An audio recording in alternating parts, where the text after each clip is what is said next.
Bonsoir, bonsoir, bonjour, c'est Congo News 24. Bande Konanga, comme toujours avant de commencer notre émission, nous disons merci à Dieu. Nous disons merci à nos chers abonnés et téléspectateurs qui nous suivent partout dans le monde et en RDC. Bande Konanga, soyez les bienvenus. À la une, chers téléspectateurs, on va commencer cette émission Bandeko Obalobaka Oyindi. La RDC a finalement sécurisé les 7 milliards de dollars pour infrastructure. Bandeko Bogoyoka une émission Oyo, Basiatire Salamek devant le président de la République. Mbongo Zobamba dans un mois, Bazobimisa les premières tranches à mois Oyo, et puis Banzele Bandi. Donc, autoroute ba pese ba idée, déjà, autoroute Aliboso et Kolongwa, Gombe, jusqu'à l'aéroport Anjili. Donc, makamboza akosaka nangote. Alors, banamboka, tous à la connecter, peut-être développer mon émission nabiso. Deuxième point, chers téléspectateurs. Finalement, les complices de Kagame Bandeko Bakangamina Fili. Peine de mort en RDC pour les traîtres à l'Est, Fachi fait sauter les moratoires. Et puis, boko yo kaka na extrait oyo, ndenge nini makambo ezoli kana est, et comment Masola est, Fachi, Azako, Kanga, tous les complices à Kagame. Alors, pour match to gayango, ba complice nyoso à Kagame, il faut bazala osare. Alors, tous à la connecter. Chers téléspectateurs, émission Nabse Bandi, et comme étant tous ensemble la situation politique en RDC. Banamboka toko banda directement na Oyo nouvelle Oyo Koi, Oyo signature Salamaki lobby entre la RDC et la Chine. Alors ba siyango pena que chaque mombongo bobano kubima ti les 7 milliards et kokoka Oyo Chine akopesa biso. Et puis bandimi pe ba signer. Alors banamboka ndeto lo ba travaux zo banda dans un mois.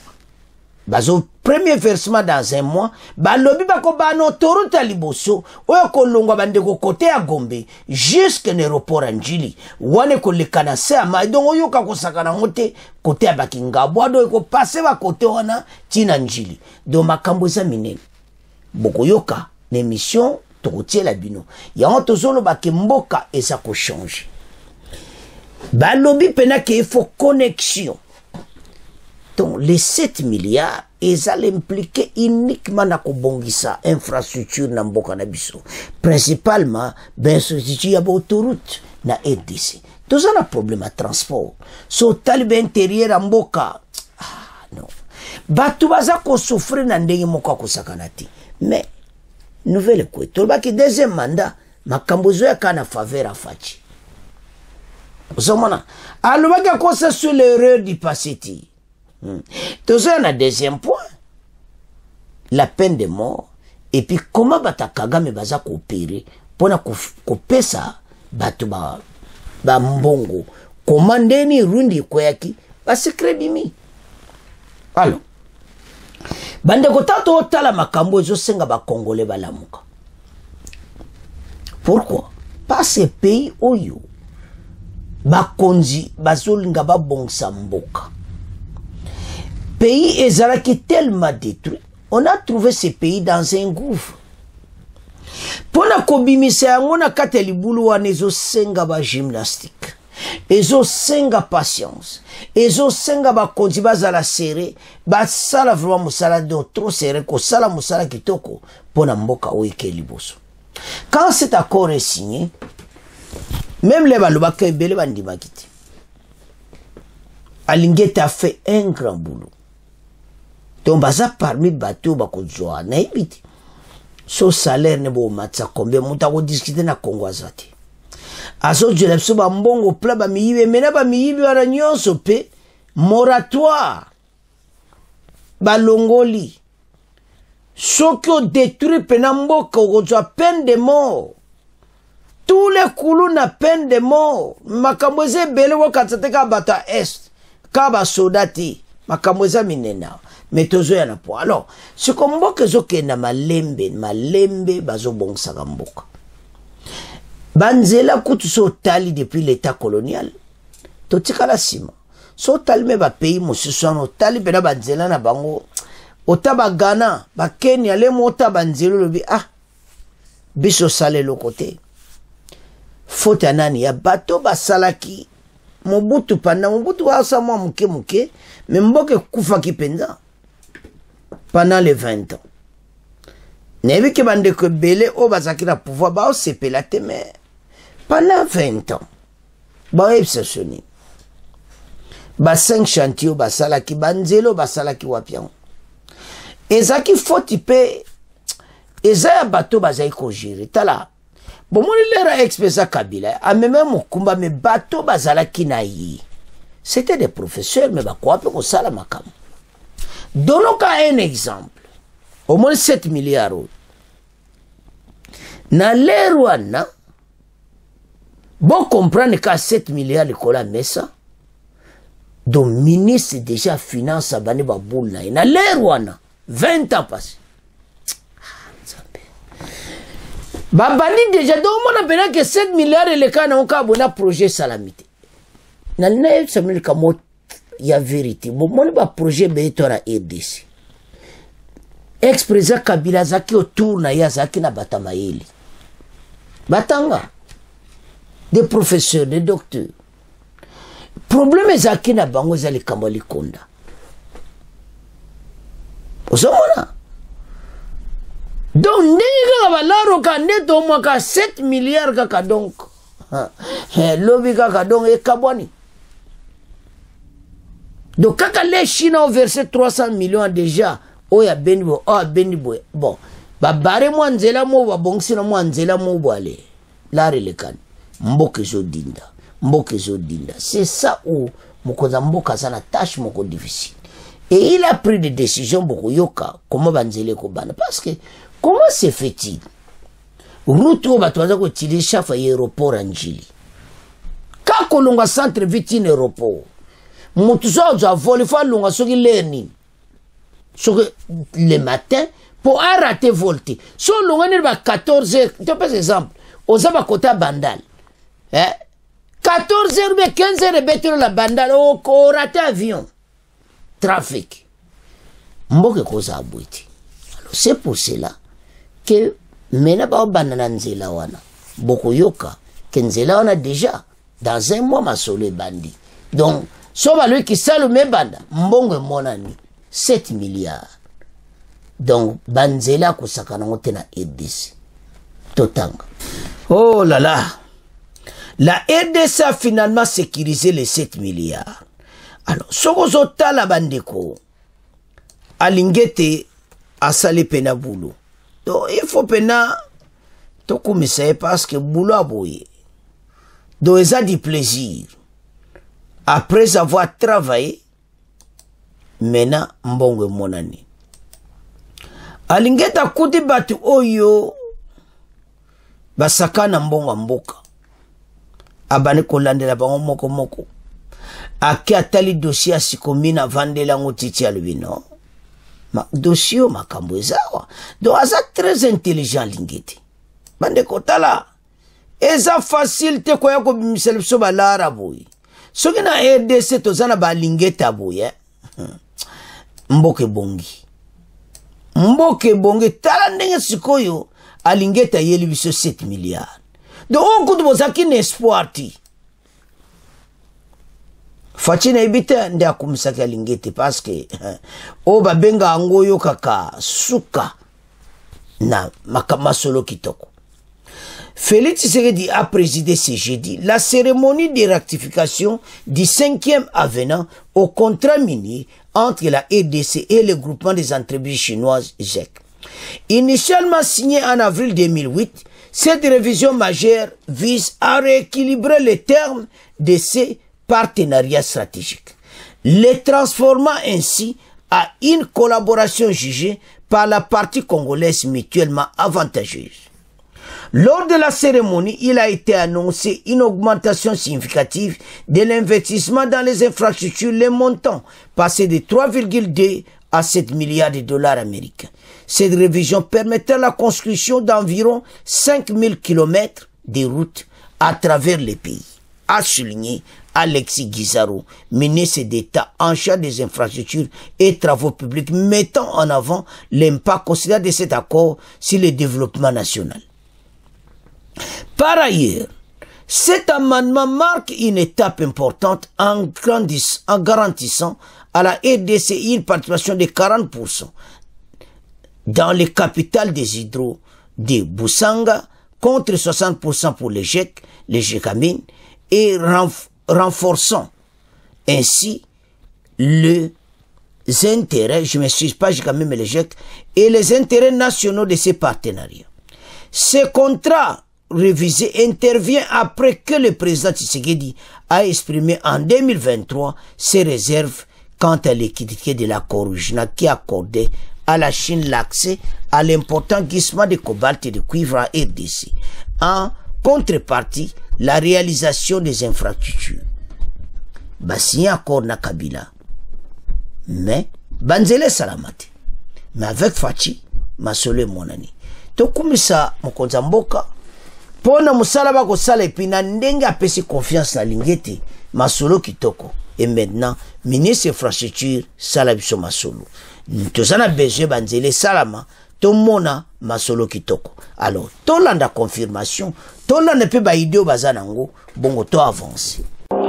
Comme dit dans les titres, c'est désormais officiel. Le contrat renégocié entre la RDC et le groupement d'entreprises chinoises a été signé par toutes les parties hier à la Cité de l'Union africaine ici à Kinshasa. C'était en présence du chef de l'État. Cette nouvelle version consacre une hausse de l'enveloppe destinée aux infrastructures qui passe de 3 à 7 milliards de dollars américains. Cette nouvelle version marque ainsi le 5e avenant de cette convention de collaboration conclue en avril 2008 entre la RDC et le groupement d'entreprises chinoises GEC. Cynthia Bachis-Nabizana pour les détails. La version New Look de cette convention, communément appelée contrat chinois ou encore contrat SICOMINE, rétablit un équilibre en le rendant réellement gagnant-gagnant à en croire les autorités de la RDC. Pour le ministre d'État en charge des infrastructures, Alexis Guizaro, environ 5000 km de routes seront construits sur une période de 15 ans. Il y aura 324 millions de dollars américains pour les infrastructures routières par an, ce qui permet donc de construire 400 km l'année. Le début des travaux est annoncé dans un délai d'1 mois à Kinshasa, dans le Grand Équateur, au Kasaï oriental, dans le Haut-Lomami et au Lualaba. Parmi les projets retenus à Kinshasa, c'est entre autres une route qui quittera la commune de la Gombe pour longer le fleuve Congo jusqu'à l'aéroport international de Ndjili. Quelques exemples à l'intérieur du pays, il y a notamment la route Mbujimaï-Kabinda Kindu-Bukavu-Goma ainsi que la route Akula dans le Grand Équateur. Cet avenant consacre également la participation de la RDC dans le capital de la Soko Hydro, barrage de Bousenga, en raison de 60% des parts pour les Chinois et 40% pour la RDC. Banamboka, tolandi biso nyonso. Mokonza mboka lera mwana ki contrane déjà dutakiam. Yeboko fachi mutabande jako duti. Alingete yakana. Tala na makambo. Est-ce que makambo vraiment? Ba milliards de dollars ba signé ba contrat nzele zati. Toujours tambla ba karma bulu na mabulu. Alingeta bi président à vos ordres. Azuka stilo na ega ninga banda kiwana. Alingeta miseption à 7 milliards de dollars. Dala 3200 à 7 milliards et ça facilité. Donc il a bien travaillé et puis il faut te féliciter. Et maintenant banzele zobanda. Ces pays na ebsabino mbara ba congolais tala misalango. Botoruta les obanda dans un mois bazo versango. Donc tolo ba jena mois d'avril. Fin avril misale bandi.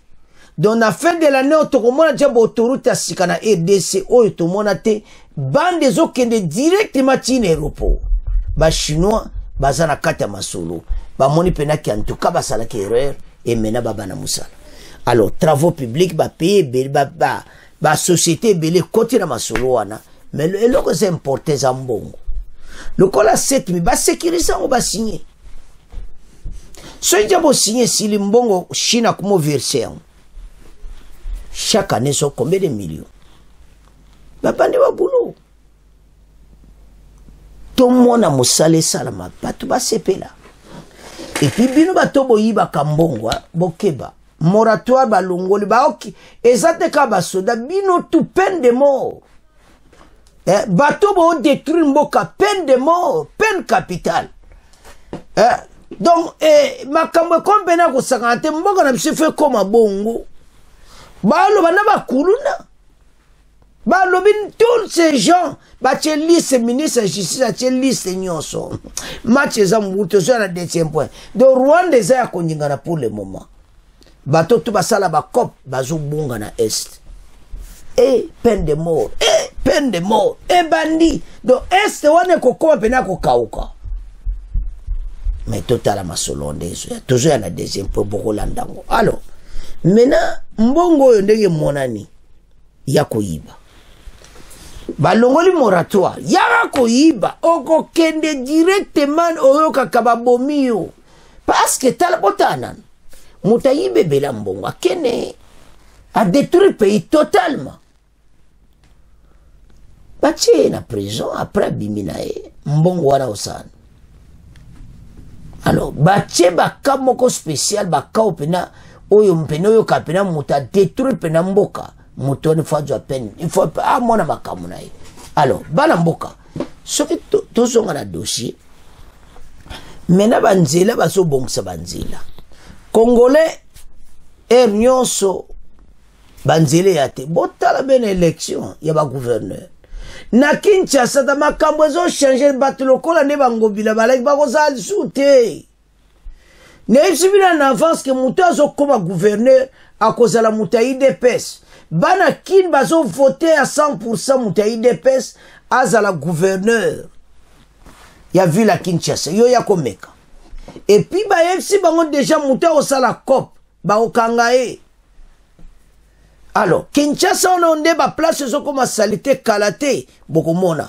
Un gouverneur a Sikakoti na pesme ka rendez-vous décembre 2024 yo. Bokomona Kinshasa ndeko changer. Muto bazo tia o akokota o je m'excuse muto ba congolais parce ba congolais muto ba voter. Ba congolais ba yebi ja muto bazo voter na kin. Ba yebi déjà. Toka je masulu. Akoleka wana abongsela biso Kinshasa wana. Après wana toke na benteri. Paye koza la bouiti. Ba kote musuma watu. Alors makankato lubango yako yiba mbongo. 7 milliards ba route. Banzele salama. Moto nyonso ako yiba mbongo ya oyo botie na prison.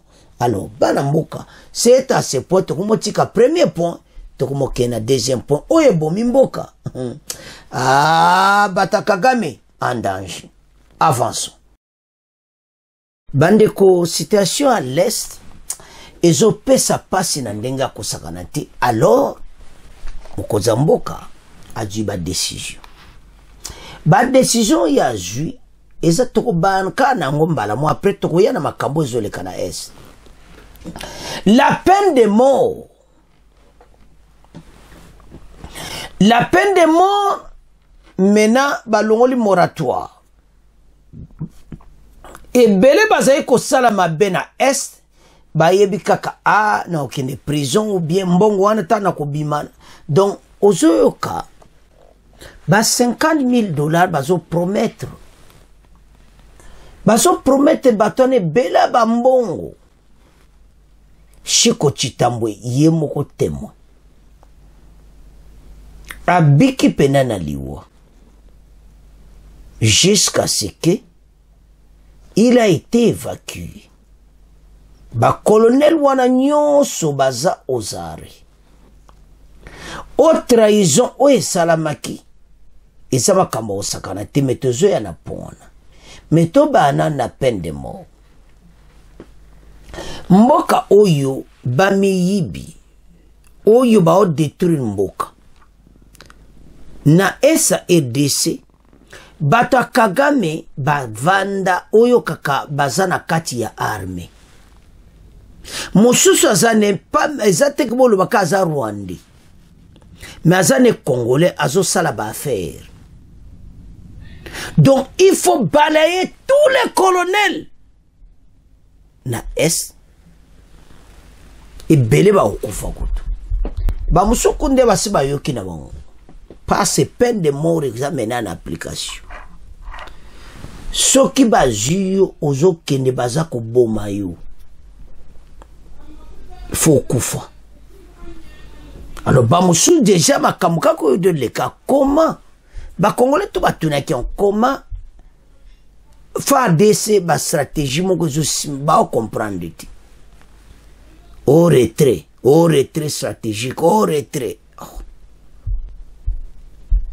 Donc complot moko total un groupe à ba colonel balena bombo mena peine de mort ekoti ba signé yango ekozala pas seulement bango na est na bo na Kinshasa o bakangaka bango ba criminel tous ces gens vont détruire mboka RDC bakokoma na peine de mort.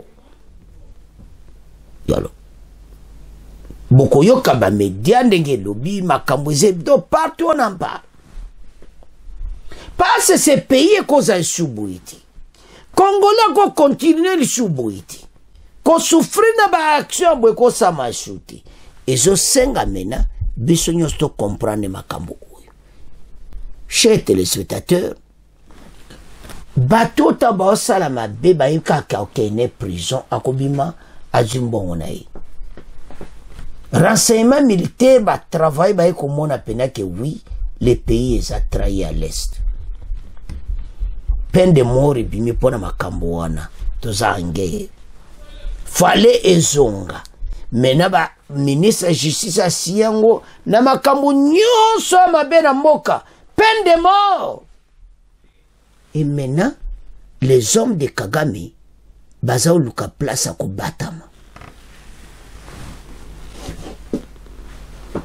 Ndenga zawana kop na yesili. Omo place to ko gagner guerre. To ko gagner guerre tena ba aventure.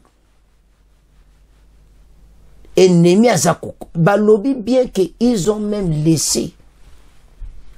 Bazo savon ki bo se retirer. Mais batu ba vani po babunda. Bozo savon ba se retirer. Alors, so tala biloko aboyi. Donc, c'est-à-dire na kati na bon musu bazo solo na bona be ennemi. Que boya bo avancer. Asa zwaki mbona. Baza nde bakangi bango. Bango bakangami avant ba misa peine de mort. Mais les bayo samsa bango peine de mort déjà installé. Do ba oboma bango.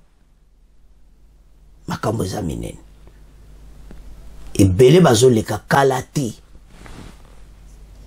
Exécution. Makambo soki basaki obanda kala.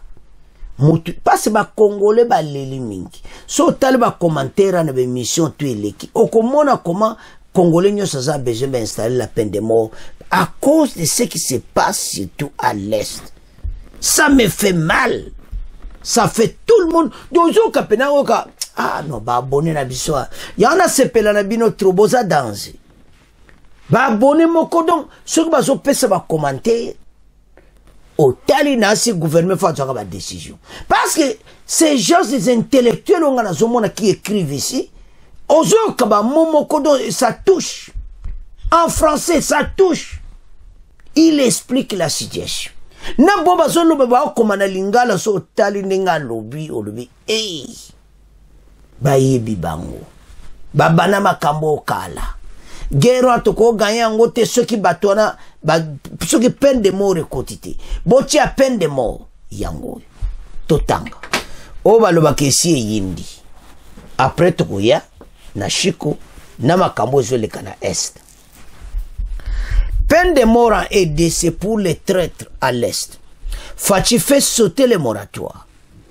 Envie de débarrasser l'armée congolaise, les traîtres, d'indiquer la résurgence d'actes de terrorisme et de banditisme urbain. Entraînant la mort d'hommes, le gouvernement a décidé lors de la 124e réunion ordinaire du Conseil des ministres du 9 février de la levée du moratoire sur l'exécution de la peine de mort.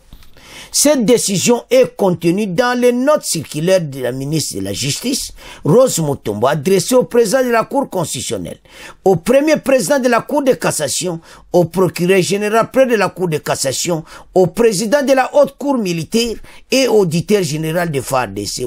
Bolandi, ezaka na armée ti tina procureur général la cour à cassation bato benda kabali konda o ba détruisa kamboka tozoya nango. Selon ces documents, la peine de mort serait exécutée si elle est consécutive à une condamnation judiciaire irrévocable intervenue en temps de guerre. Sous l'état de siège, voilà très bien, d'urgence, à l'occasion d'une opération de police tendant au maintien, rétablissement de l'ordre public, ou encore pendant toute autre circonstance exceptionnelle. Et ça, dans la circonstance, nous soupena ba monete. Mouto pena bebsimboka, mouto pena faut peine de mort. Ba bengango exceptionnel. Donc, ezante ka koto benga zina ba kuluna. Passe ba kata kango. Oyo ko a peine capitale, ba kati en tomona kayango. Mais, batana ba bomaka bangote. Dans cette note, Rose Mouton rappelle que pendant les 30 dernières années, la partie orientale de la RDC est en proie à des conflits armés récurrents, souvent orchestrés par des États étrangers qui, pour la circonstance, bénéficient parfois de la complicité de certains Congolais. D'après elle, ces actes de traîtrise ou d'espionnage ont fait payer un lourd tribut tant à la population quant à la République au regard de l'immensité des préjudices subis. La législation pénale en vigueur prévoit la peine de mort pour certaines infractions. Cependant, depuis plusieurs années, la peine de mort, bien que prononcée par ces juridictions, n'est plus exécutée en raison du moratoire sur l'exécution de la peine capitale, décrété par le gouvernement congolais en 2003. N'évitez pas nini, l'air président Kabila côté au pouvoir en 2001, 2003 baillé qu'au décrété moratoire. Pourquoi?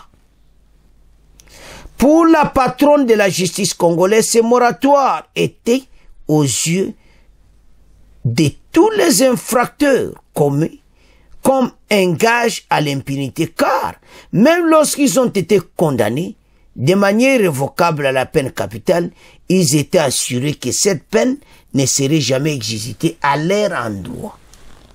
Donc, leba osala makambo lobi Yemo Rose Mutombo, ministre de la justice, a lobi bango leba osala makambo wana, ba yebi na moke moratoire eza, na bako boma na bango ngati. Osomona? Alors, tolanda yango bon après toya, na oezoleka à l'est de la RDC. République démocratique du Congo, le gouvernement a décidé de reprendre les exécutions capitales. C'est ce qui ressort d'une note signée mercredi par la ministre de la Justice. Alexandra Branjon, cette décision lève donc le moratoire qui était en place depuis 20 ans. Oui, bien que prononcée par la justice, la peine de mort n'était plus appliquée depuis son moratoire en 2003. Le gouvernement a donc décidé de le lever. Et dans sa note, la ministre de la Justice s'en explique. Elle revient sur les conflits armés à l'est du pays, sur le développement du banditisme dans les centres urbains, expliquant que ce moratoire était aux yeux de ceux qui commettent des infractions comme un gage d'impunité, car même condamnés, ils étaient assurés que cette peine ne serait jamais exécutée.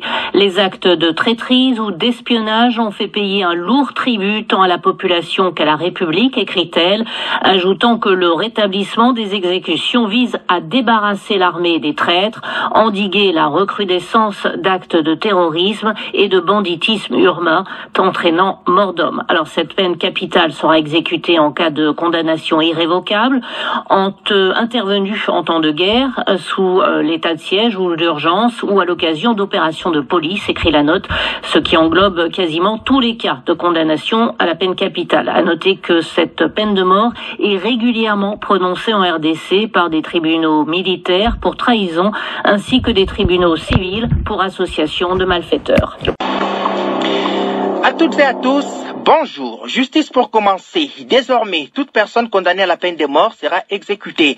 Le gouvernement a décidé de lever le moratoire sur la peine capitale. C'est ce qui ressort du Conseil des ministres du 9 février dernier, selon une note circulaire de la ministre de la Justice et garde des Sceaux. Dans cette note adressée le 13 mars aux chefs des institutions, dont le président du Conseil supérieur de la magistrature et président de la Cour constitutionnelle, le premier président de la Cour de cassation, le procureur général près cette cour, le premier président de la Haute Cour militaire militaires ainsi que l'auditeur général des FARDC, Rose Mutombo, demande l'application de cette décision, d'en assurer une large diffusion auprès de leurs offices et en donne les motivations et dispositions juridiques. Le condensé de cette décision avec vous, Jeff Ngoy. En exécution de cette décision, la peine de mort consécutive à une condamnation judiciaire irrévocable intervenue en temps de guerre sous l'état de siège ou d'urgence à l'occasion d'une opération de police tendant au maintien ou au rétablissement de l'ordre public ou encore pendant toute autre circonstance exceptionnelle sera exécutée. Conformément à certaines dispositions de la loi évoquant les infractions susceptibles de la peine capitale, notamment l'association des malfaiteurs, la trahison, l'espionnage, la participation à des bandes armées, participation à un mouvement insurrectionnel selon le code pénal livre 2. Le crime de guerre, crime de génocide et crime contre l'humanité, disposition relevant du décret du 30 janvier 1940 portant code pénal. Également la désertion à l'ennemi, rébellion, le complot militaire, refus d'obéissance et celle de marcher contre l'ennemi, vol, détournement et destruction méchante sont autant d'infractions évoquées par le code pénal militaire. C'est depuis 2003 que la peine de mort n'était plus exécutée en RDC, quoique prononcée par les juridictions surtout militaires à cause justement du moratoire qui vient d'être levé. Pour la ministre de la Justice, ce moratoire était malheureusement aux yeux des infracteurs, comme les Kuluna, un gage à l'impunité. Kuluna qui tue les gens, finit la trahison des militaires et félicitations au président de la République. Réagit ainsi Maître Rufin Luko, avocat au barreau de Kinshasa Matete. Notre pays connaît une situation spécifique. Il faut rétablir l'exécution de la peine capitale parce que la peine capitale n'a jamais été abolie dans notre code pénal. Dans notre pays, la peine capitale est toujours prononcée depuis plus de 50 ans par notre justice civile et militaire. Pour nous, rétentionnistes, et vous vous rappelez, l'ancien gouverneur du Nord Kivu, Julien Paluku, l'avait réclamé à l'époque également que non, chez nous ici, la guerre ne prendra jamais fait si la peine capitale ne peut pas être appliquée parce qu'il avait remarqué lui aussi que tous ceux qui tirent les gens là-bas sont des repris de justice plusieurs fois, donc des récidivistes. Ceux qui font les rébellions, ce sont les mêmes personnes. Il faut donc féliciter le président de la République qui rétablit l'exécution de la peine capitale pour que ces gens-là qui trahissent le pays continuellement, on ait plus besoin d'eux et que donc fini les criminels qui défient le pays continuellement, fini les Kuluna condamnés.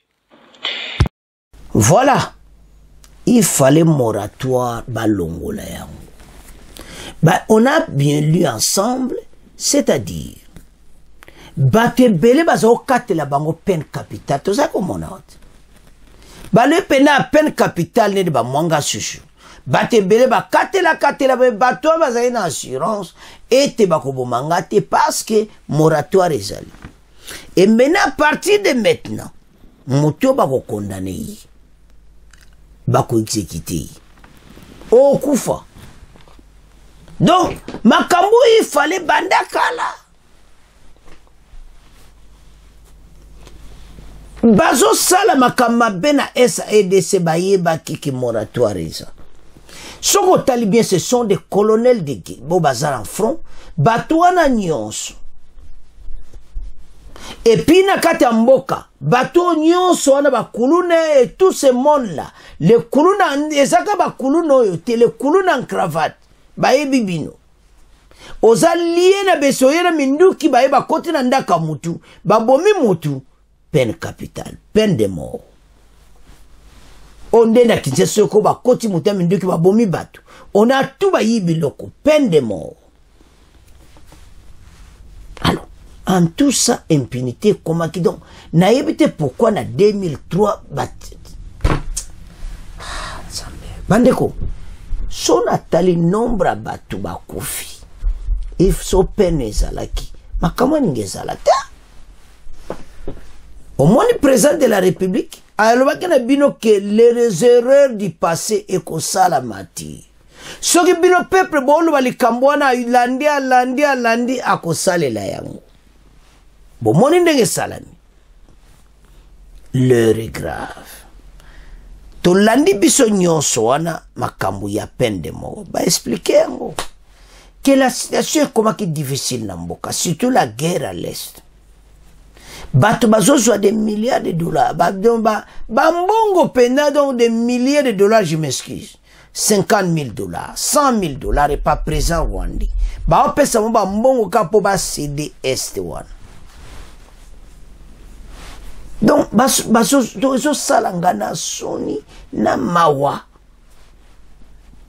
Ozo bombo bande kona likolo zo ya les affaires. osomona lelo to perdre Chiko Chitambo à l'est de la RDC azaki trahi parce ya telemela ki batwa na nyonso sur le terrain azai komona zo telemela bango mais bazo sona Kinyarwanda un colonel d'un champ de bataille solo la lingala toyo kama solo zo solo la abetene Kinyarwanda batwana ba jeune na biso o surtout ba koti sikebele ba yeba na bango masolo te abeti beti Kinyarwanda sili ba yokani ali to keti etwana pona ce qui s'est passé à Rwindi yango a parti à Rwindi ba du direction bala moko Vichumbi comment boyebisa batu babima bokoyok audio zo tambola partout babima batika batiena numéro ki babenga ba on passe tout ce qui se passe pour le moment ezo salamawa comment batu bazo trahir mboka na ndenge wana et puis bao baza sur les champs baza ko kiti donc mboka za trahir na ndenge mokiti bokolanda yango ezo sala pasi mais congolais faut comprendre pas mboko yuti Chiko azale koloka barrière na bango na commandement na passe aza chef d'état-major en charge opération donc makamuti opération no Kivu yazo landele yango alors ba traite wa loko ba moniki ba ye loko la zawana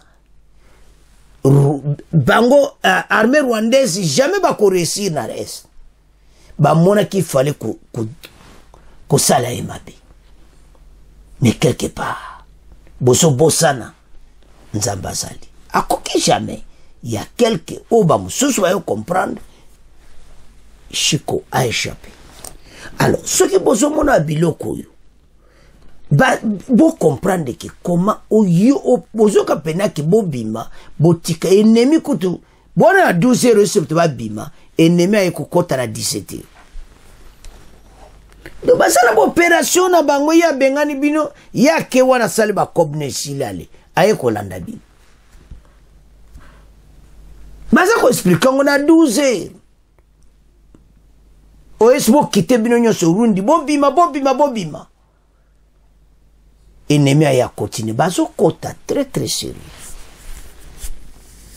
un fil MONUSCO sa kotala alors tato tala biloko abwe poso mona te koma epai wapi mboka oyo tozana problème très sérieux pays ekoza suboiti alors ba mona kete il fallait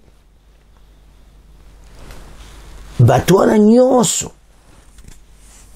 peine de mort qu'on se batika ko trahir mboka jusqu'à ce point comment bino bozo za kata terrain bozo sala makamabe comment bino boza na place wana bozo détruire pays na biso na ndenge wana ça fait mal toko continuer boiti ba congolais nyonso baza fâché na ndenge mukiti ipele toko tiela mino audio wana bokoyoka audio ne tamboli partout mutu nyonso ayoka yango bo partager yango donc Kagame azana ba complice na ina kati ya FARDC tililo ba musubo tangi na nini ya peine de mort ministre justice alobi na ba congolais bazo coopérer ba étranger c'est-à-dire masolo tu elinga kina nde comment batu na sake ba kokiti Chiko azawanati na sake ba kokakite pourquoi ba yeko leka kote oyo bango mutu ba signaler banki bokende kuna ba soda baati ba retirer déjà ba soda ba bimi bino bokende baso contrôler mena côté Somi Kivu ba kolta mene bani ko kende Rwanda est-ce toujours comprendre makambo ezo salamawa komona ke les pays a trahi na ba niveau nyonso Mawatu. Donc, ce qui n'a pas tala, ermo muteme sala passe na ndinga mukite. Mais, bana mboka tozala serré ensemble tokogaye match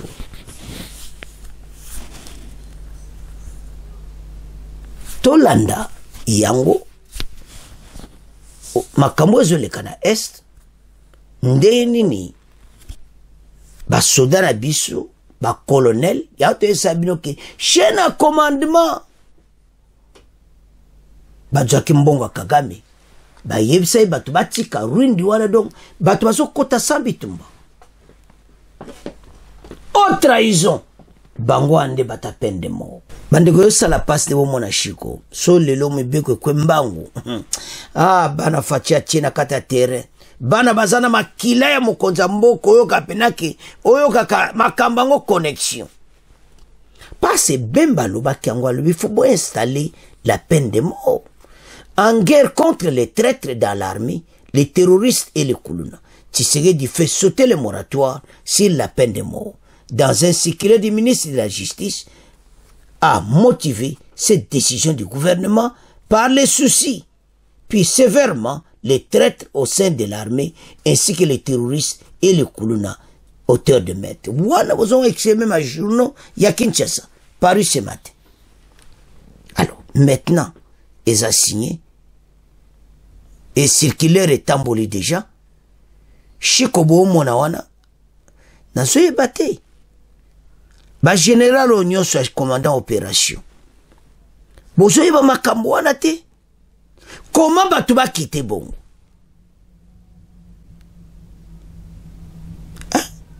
Ba général nyonso bozala kati opération. Bozoye kosalani. Les colonels obotie na kata champ de bataille. Ba colonel bazoye sa batu ba tika bitumba babima. Non, ce n'est pas possible. Alors, situation tozanango à l'est. Et ça pene ya kosakana te me ba wazalendo ba bimi pe belé na kata zamba. Ba lobi bango pe ba kutika te. Ya on te féliciter ba wazalendo ba moni ke un complot ezali. Ba wazalendo pe ba fundaki. Alors, Chiko azakaka na position wana akotika la kolongwa te sous chef d'état-major na opération akozala kaka wana bino nde bokosote.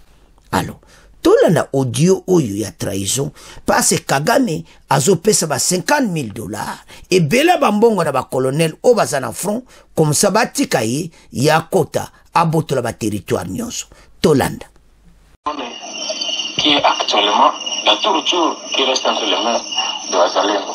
Mais je vais faire cette idée pour dénoncer vraiment parce que c'est avec regret même que je suis en train de le faire. Les vrais traîtres, parce qu'on est en train d'assister aux arrestations de quelques hommes politiques, de ceux qui sont en connivence avec l'ennemi, c'est là ce qui est en train de se dire.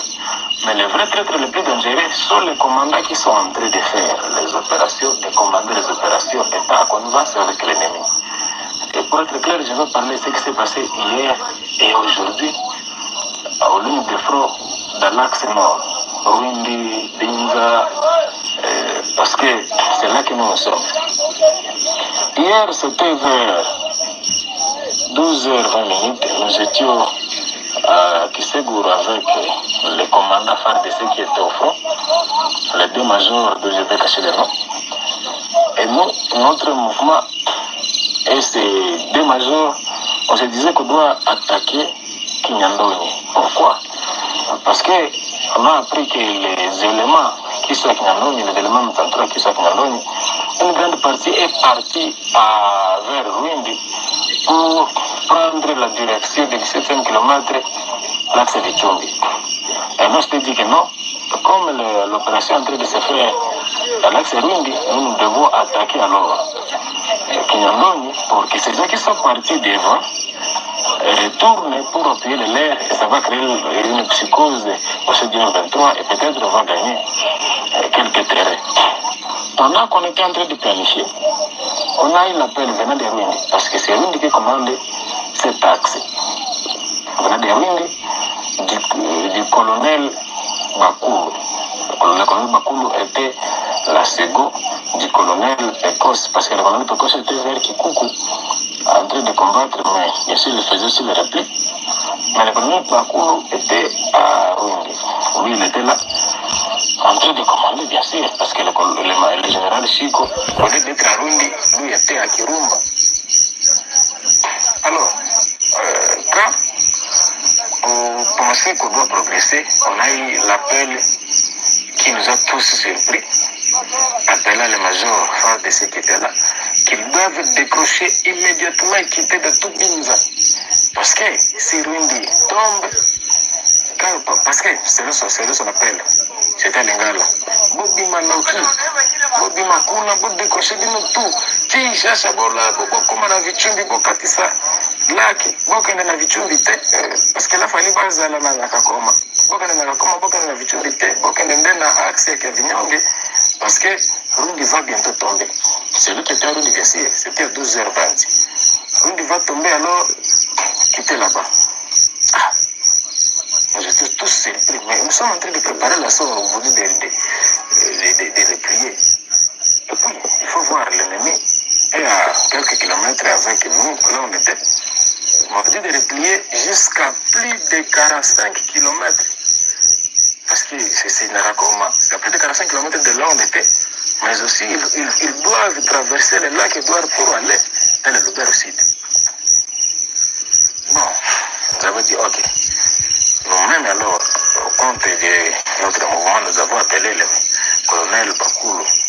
Alors nous, qu'est-ce qu'on peut faire? Qu'est-ce qu'on doit faire? Parce que nous, selon nous, s'il faut partir, qu'il nous laisse alors quelques armes et quelques munitions pour que nous, on fasse la résistance seule. Mais la réponse du colonel était non, vous aussi, quittez, partez tous. Ah, nous avons dit non, nous ne pouvons pas quitter, abandonner notre regroupement sans même agir, sans même être attaqué. Pendant qu'on a refusé la munition, qui s'est pour résister dans l'axe nord, c'est la route qui va à Ishasa. On a été surpris. Écoutez que les FARDC qui étaient arrondis, parce que c'était une grande base militaire, pour vous dire vrai, et c'est là qu'il y avait plusieurs munitions qui nous ravitaillaient, tous qui ravitaillaient même cet axe. Mais on a eu l'appel depuis 12h20, que Rundi va tomber et que les gens qui sont ici doivent tous quitter. L'ennemi est arrivé vers 17h30 à Rundi. On a été totalement surpris d'attendre qu'on a laissé plusieurs munitions que l'ennemi a récupérées. Imaginez. Alors nous avons compris que le FARDC s'était retiré depuis 12 heures. L'ennemi entre à 17h, mais pas la munition. Donc, on est en train de doter l'ennemi, donc indirectement, on est en train de doter l'ennemi pendant que nous, on est en train de refuser la munition. Alors, je me pose quelques questions. Qui a donné l'ordre au colonel Bakulu de retirer les troupes qui étaient à Binza et ceux qui étaient à Rundi avant même que l'ennemi n'y arrive? Et puis, après leur départ, l'ennemi entre comme si c'est un roi qui est en train de venir dans ce royaume. Mais aussi, comment on nous a refusé, nous, la munition, mais eux retournent avec ça. Mais malheureusement, ceux qui sont à Ruindi, là où l'ennemi va atterrir, abandonnent leurs munitions pendant qu'il y a plus qu'une demi-journée. Bon, nous savons tous que le commandant opération actuellement, c'est le général Chico. Mais nous ne pouvons pas dire que c'est lui qui avait appelé, qui avait ordonné le retrait des FARDC, ça je ne sais pas. Mais actuellement, nous restons. Parce qu'après leur départ, personnellement, moi je suis resté à Kisegourou, dans la défense, pour le camp militaire qui doit occuper les FARDC. Et nous avons été vraiment désolés d'apprendre que partout où ils sont d'Abinda sont en train de partir, nous sommes restés seuls. Et bien sûr, nous n'abandonnons pas, nous sommes en train de faire la résistance.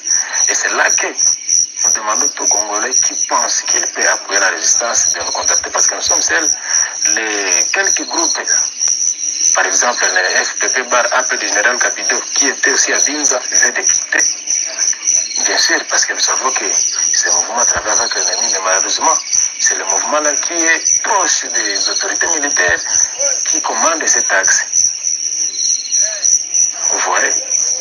Mais nous, qui n'avons aucune relation avec le 23, nous ne recevons rien comme appui militaire. Mais ceux qui sont soupçonnés de travailler avec le 23, ils reçoivent l'appui militaire. il faut se poser des questions. Parce que là, je ne pense pas que ce sont des politiciens qui dotent, mais ce sont des commandants militaires qui sont en train de faire tout ça. Et donc, s'il faut arrêter, s'il faut gagner la guerre, on va commencer par identifier, arrêter ces traîtres. On ne sait pas comment, on ne sait pas vraiment comment on va gagner la guerre. On change les commandants au sein des FARDC à cause des trahisons. Mais la personne qu'on va vous amener fera la même chose que la personne qui a été arrêtée. Donc, on ne comprenons pas ça. Le business, l'affairisme, je l'avais encore dit, l'affairisme, l'ampleur de l'affairisme que passe cette guerre nous permet de dire que ce n'est pas aujourd'hui ou demain que cette guerre prendra fin. Bandeko, tolandi biso nyonso yango. Ezo salama wanandenga mukete komona. Comment les présidents rwandais ont utilisé ba colonel, ba mbongo. Ah! Batu pene baza ko kota na bango sérieux. Donc, haute trahison, armée za ko kota, ya armée rwandaise. Ba epe ba koti na mona Rwindi, kwa ba konzi, ba koti. Baso sa batu babima à partir de 12 ennemis au côté de 17 heures. Il y a un bon monde qui na conseil supérieur na côté état-major zaki akoyinda. Shiko akangi bango tuana tout.